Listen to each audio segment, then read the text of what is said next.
Alchemy. Most people, and I think I agree with them, this is probably our strongest trait tree. The first minor is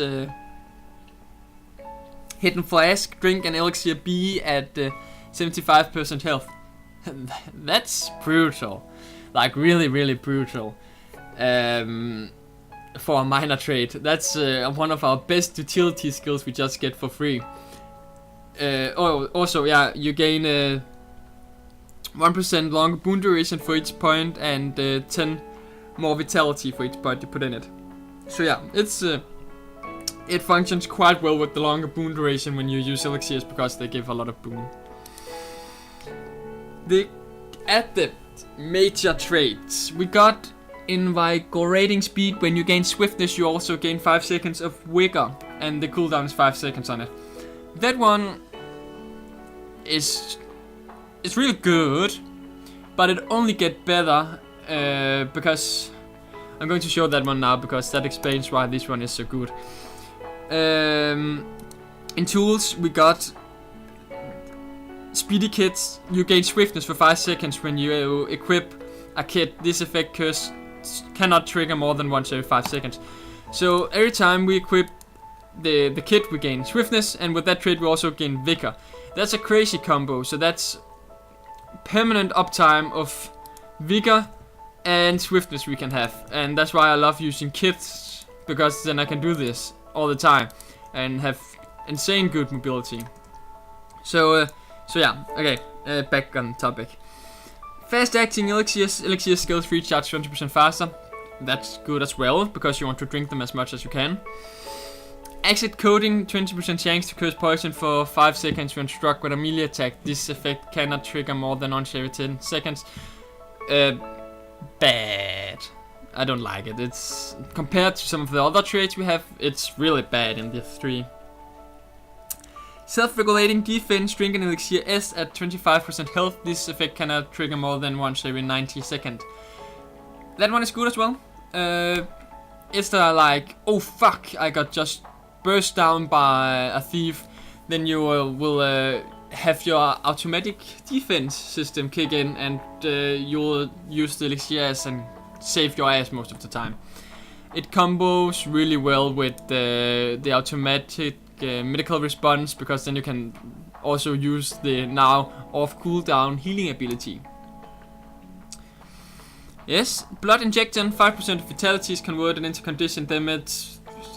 Again, don't see any play because the other traits are better. And protection injection, gain protection for 3 seconds whenever you're disabled. This effect cannot trigger more than once every 5 seconds. That one is really good as well, because most burst builds will use some sort of disable before they go nuts with the damage, and you want the protection there then. So the general concept of Alchemy 3 is that it's either you will use elixirs and get better boon durations and stuff like that, or you take a few points in it for some of the defense abilities. Also, you will gain longer boon duration in the tree, so actually that protection will last for longer as well, the more points you have in it. It's a good trait. Transmute, 8% chance to convert incoming condition into boons. It's okay. It's nothing I will count on as my conditional removal, but of course it's always nice to turn the condition that you just got into your head into boons. But yeah, it's not very reliable with only 8% chance. So yeah, screw that one. Potent elixirs, increase elixir durations by 20%. Good.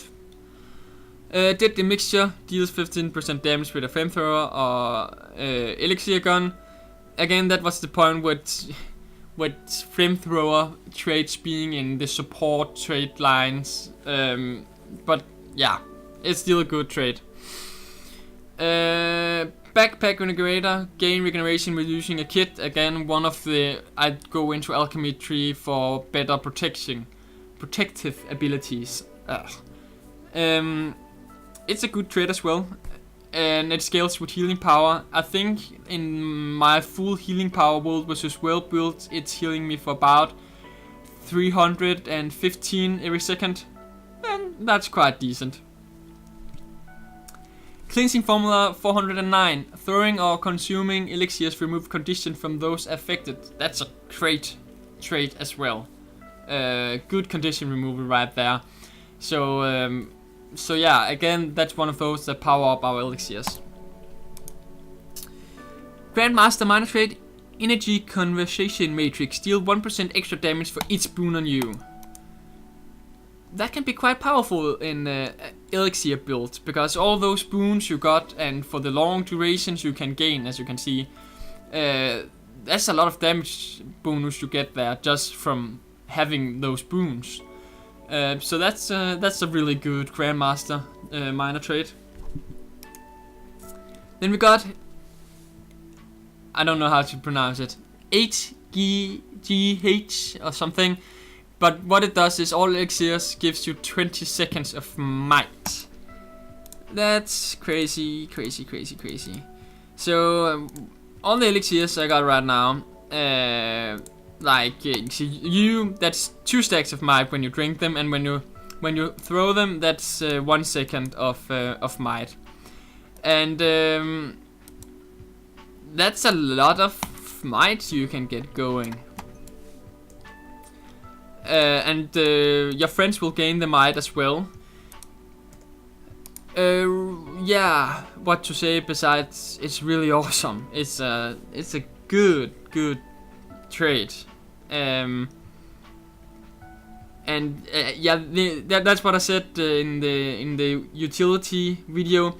The elixirs can get insane strong because the alchemy trait is so strong, and the traits it gives to you and the minor traits, you can wreak out some serious damage while having some great defense at the same time. And that's why, so far, what I know, that one of these elixir builds is the best in structured PvP right now for the engineers, because they're really powerful. The last trait is automated response, become immune to condition when health is below 25%.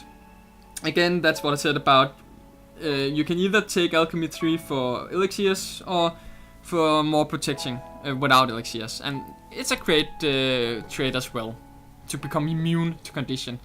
But conditions applied to you won't get removed, so they will still be there. So if you heal up and gain more than 25% health, you will begin to take damage from all the bleeding stacks again. But when you go below 25%, you won't take any damage, anything. You won't be crippled, you won't be poisoned, nothing. All conditions you are immune to. So that's a powerful trait as well. Alchemy 3, probably our best, strongest trait line. I have to agree with them. It's a great trade line. It's a cool trade line, and it's actually the explosive trade line and the alchemy trade line is what really got me into playing the engineer original. So yeah, great trade line. That's the alchemy.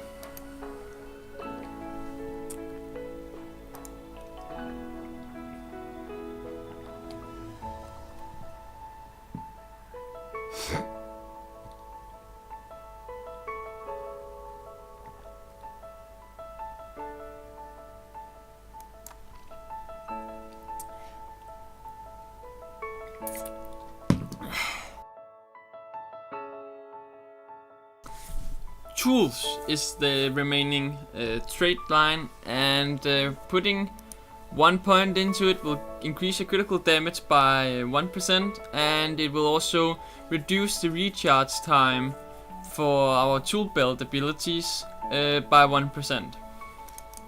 Let's have a look at the minor trait. That's an adrenaline pump, which will restore 10% of your endurance every time we use one of our tool belt skills.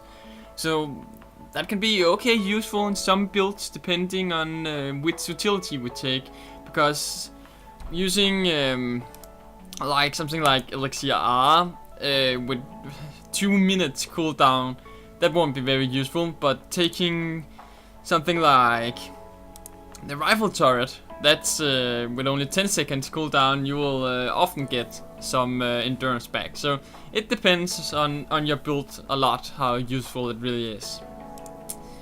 Okay, let's have a look at the major traits. We got always prepared, drop bandages and a flamethrower or an elixir gun when downed.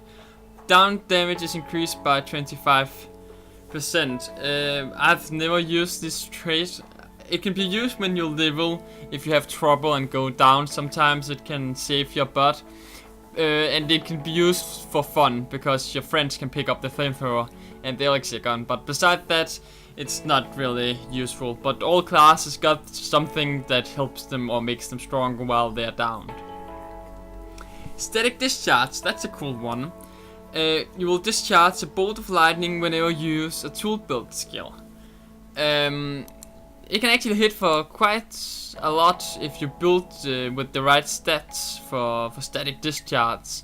So in the early game, that was a quite popular build, and some people are still using it, and it's still really a cool trait.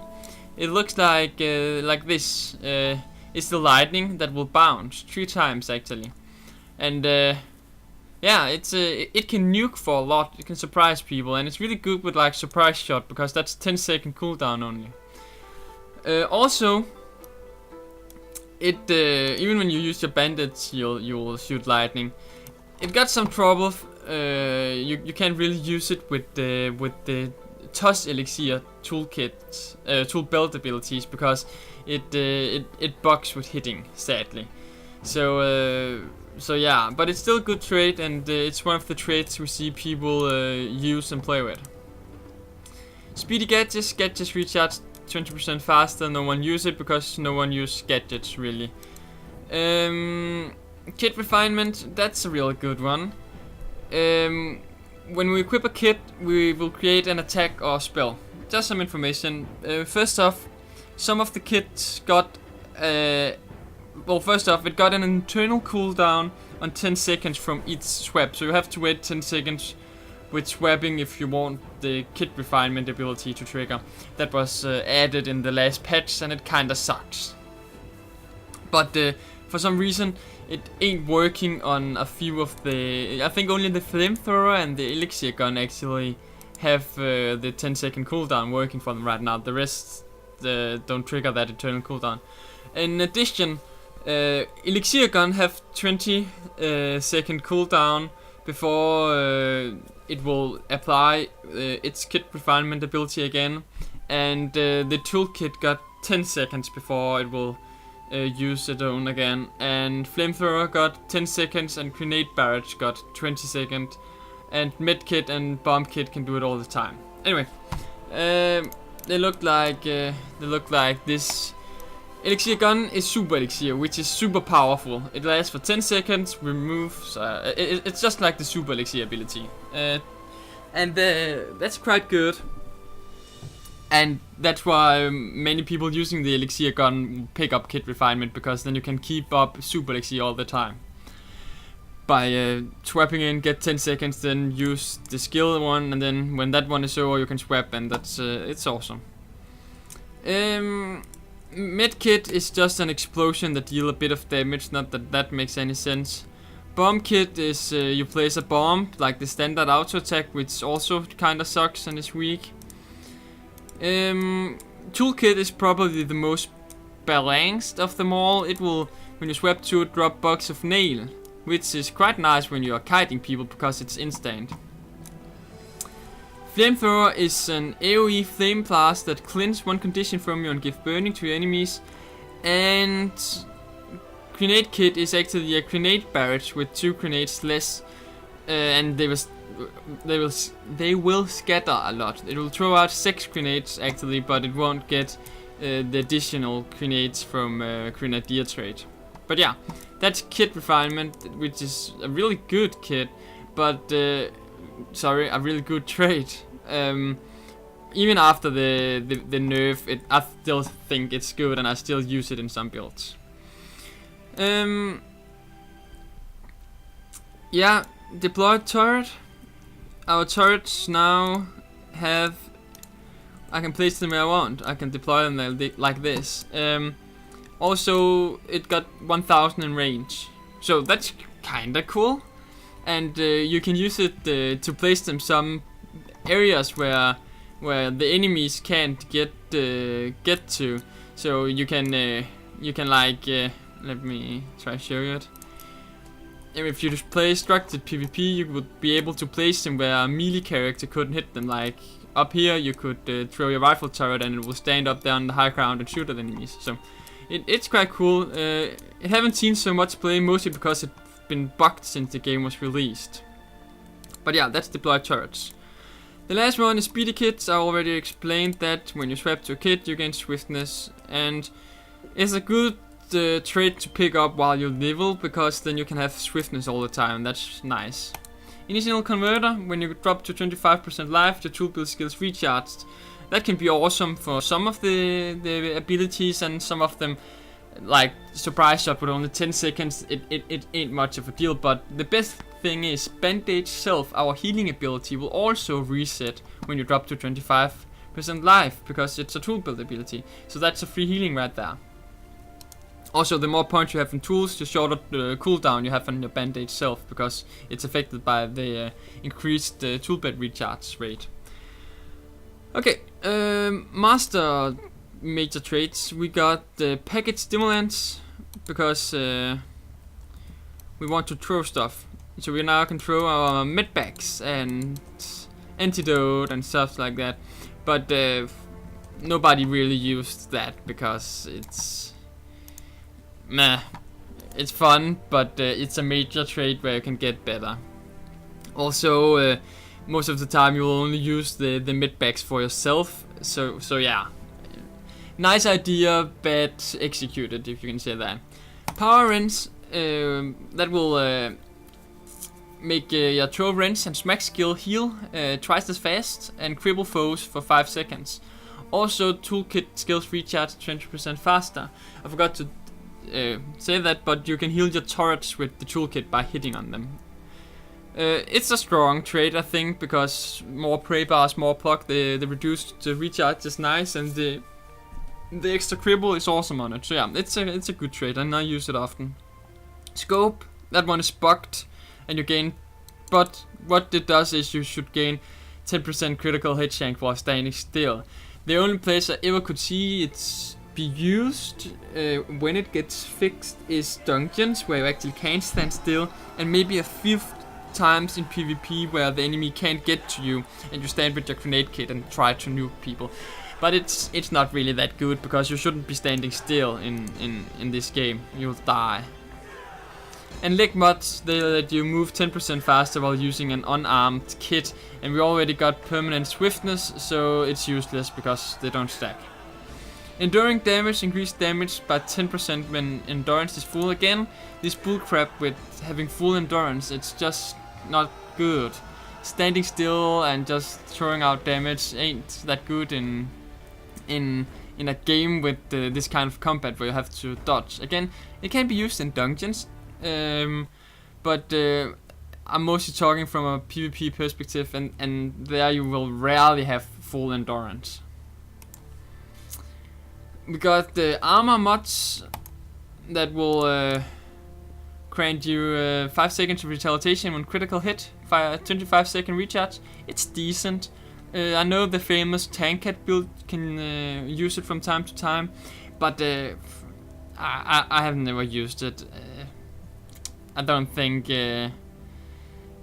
I never actually go that deep into tools, because I don't really like the last two grandmaster traits, and nor the master traits. Actually, there's only one of the master traits worth taking. So yeah, the last one is adrenal implant, 15% fast endurance regeneration, which on paper sounds nice, until you realize that the rangers got the exact same trait as a minor trait for 5 points, and then it's just kind of like, nah. So that's our grandmaster trait, right? Thanks, cool. Yeah, and we got permanent vigor anyway, so no, I wouldn't use it. So yeah, that's tools. Tool is good. The adept rank tool traits are good. They're nice, and that's about it. Okay, the power range is good as well, and the initial converter is good, but beside that, I think tools actually is the weakest of. I think it's the weakest master and grandmaster traits we got. But some of the strongest adepts we got. So yeah, that's tools, and that's the last trait tree. So yeah, let's have a conclusion on it. Okay, that's the traits of the engineer. A final conclusion. I think compared to some other classes that we got a lot more different traits we can pick that works. We have more trait lines open for the picking than some classes, and some classes are better. I think we're in the middle. We ain't the best off, but we ain't the worst off either. We got good traits in like almost all of our trait lines. Alchemy and explosives probably being the best, and tools suffer in master and grandmaster rank. Those traits are bad, most of them, and inventions suffers in adept and master. Those ain't really that good either. Inventions is mostly because turrets right now suck, so when they get fixed, that should help on it. Yeah, I think our traits synchronize quite well, and we can specialize in our utilities more than any other class can, in my opinion. Because of like take the elixirs, how much we can boost those to make them more potent, and we got easier access to stronger reduced cooldown on our main weapons. So I think the engineers it's decent, and compared to the elementalists, that is a strong class indeed, but they're all stuck in the same boring trait line because it's the only thing really working for them, and it's so. Ours is more balanced, if you can say that. You can make different builds with the trait line, so we have more options. So yeah, that's the traits. That's what I have to say about them. The next movie, I'm going to do some hot joint, just a single combat, I think, where I will frap the entire scene, so I can show you, and I will make commentary while I play, showing basic movement of how to PvP, when to time your dodge, and how to kite, and how some of the skills work in combat and stuff like that. And yeah, I know you awesome tournament players, hot joints ain't anything you can use to show how good you are. This ain't going to be a video about me showing how good I am. It's going to be a video of me showing basic movement for new players. So yeah, you can watch the movie if you would like to see and have some tips on how to move around in PvP. And the reason I do it in a hot joint is because there's easy access to a lot of fights. So yeah, that's all for today. Take care everyone, and have fun with the engineers, and I hope you enjoyed the movie, and as always, please give me feedback.